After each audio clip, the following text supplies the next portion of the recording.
बच्चों, आज हम बात करेंगे तुलसीदास की रचनाओं में मानवीय भावनाओं की क्या जगह है, या तुलसीदास ने अपनी रचनाओं में किस तरह से मानवीय रिश्तों, मानवीय संबंधों को और उसकी भावनाओं को उकेरा है और पाठकों को अपनी भावुकता का परिचय दिया है। सवाल एक बार फिर से सुनिए। तुलसीदास की रचनाओं के आधार पर यह बताइए कि उन्होंने मानवीय संबंधों की भावनाओं को अपनी रचनाओं के माध्यम से प्रदर्शित किया है, या उनकी भावुकता को सिद्ध कीजिए। जब कोई रचनाकार अपनी रचना लिखता है तो कहीं न कहीं उसकी रचना में उसका व्यक्तित्व भी नज़र आता है। तुलसीदास की सबसे प्रसिद्ध और सर्वमान्य पूजनीय रचना है रामचरितमानस।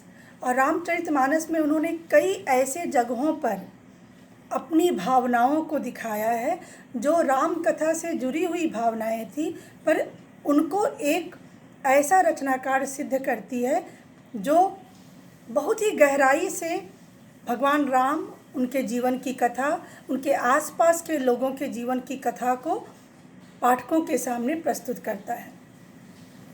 इससे हम कह सकते हैं कि उन्होंने पहचाना था कि रामचरितमानस में कौन कौन से ऐसे जगह हैं जहाँ मर्म को छू सकता है, इंसान मर्म को स्पर्श कर सकता है। तो इनका पूरा हृदय जो है वो भावनाओं से परिपूर्ण था, और इसी बात को उन्होंने दिखाया है रामचरितमानस में। सबसे पहली बात है कि इस रचना के कारण ही, रामचरितमानस के कारण ही तुलसीदास को भावनाओं का सम्राट कहा जाता है। जिसमें देखिए कि राम का जन्म, राम के जन्म को, राम का विवाह हो, राम का अयोध्या त्याग करना हो, राम और भरत का चित्रकूट के घाट पर मिलन हो, या शबरी ने जब राम का स्वागत किया तो क्या किया, जूठे बेर उन्होंने राम को खिलाए, क्योंकि वो भक्ति के भाव में इतनी डूब गई थी कि उसे ये पता ही नहीं चला कि उसके सामने जो है वो राजा राम है।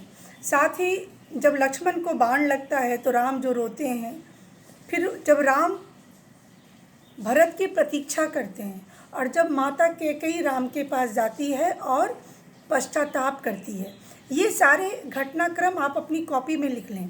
ये सारे ऐसे घटनाक्रम हैं जो ये बताते हैं कि तुलसीदास को मालूम था कि किन किन घटनाओं पर मनुष्य की भावनाओं की बात की जा सकती है, और कुछ ऐसा लिखा जा सकता है कि पढ़ने वाला पाठक द्रवित हो जाए, उसकी आंखों में आंसू आ जाएं और वो इस राम कथा में पूरी तरह से डूब जाए।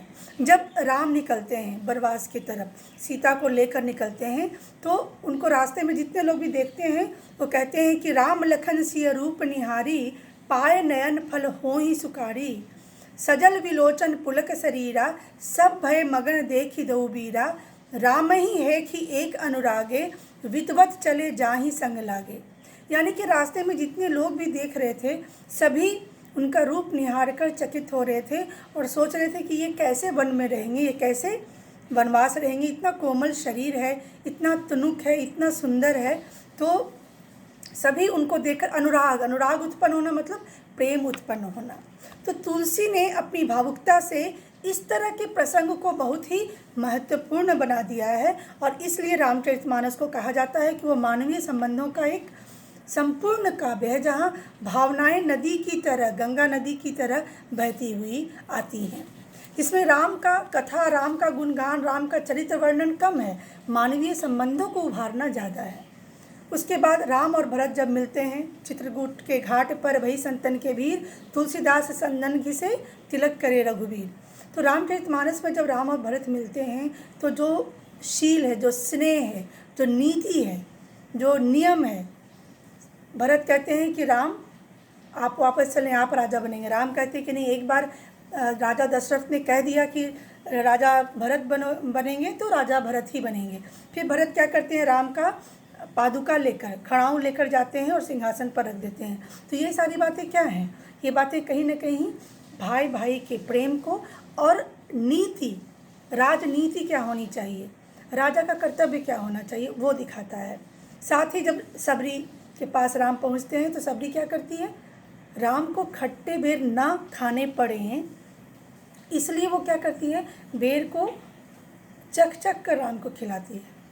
और राम भी क्या करते हैं, सबरी के प्रेम में वशीभूत होकर वो बेर खाते हैं। तो ये सारी जो चीज़ें हैं वो कहीं ना कहीं भक्ति, प्रेम, वत्सलता, ये सारी बातों को दिखाता है। और यही रामचरितमानस की खासियत है। और ये तुलसीदास की खासियत है कि वो जानते हैं कि रामचरितमानस लिखने के दौरान वो किन किन जगहों पर मानवीय संबंधों को, मानवीय भावनाओं को स्पर्श कर सकते हैं। और उन्होंने इतना कुशलता के साथ लिखा है कि पाठक उसे पढ़कर भाव विभोर हो जाते हैं।